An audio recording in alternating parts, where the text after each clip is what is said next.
अपनी बस्तियों को नंगी होने से, शहर की आबो हवा से बचाएं उसे। बचाएं डूबने से पूरी की पूरी बस्ती को हड़िया में। अपने चेहरे पर संथाल परगना की माटी का रंग, भाषा में झारखंडीपन। ठंडी होती दिनचर्या में जीवन की गर्माहट, मन का हरापन, भोलापन दिल का, अक्खड़पन, जुझारूपन भी।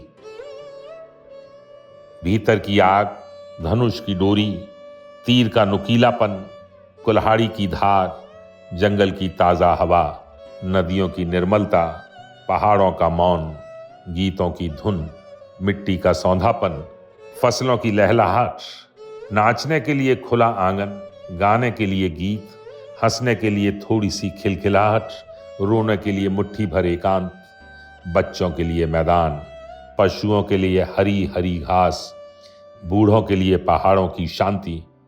और इस अविश्वास भरे दौर में थोड़ा सा विश्वास, थोड़ी सी उम्मीद, थोड़े से सपने।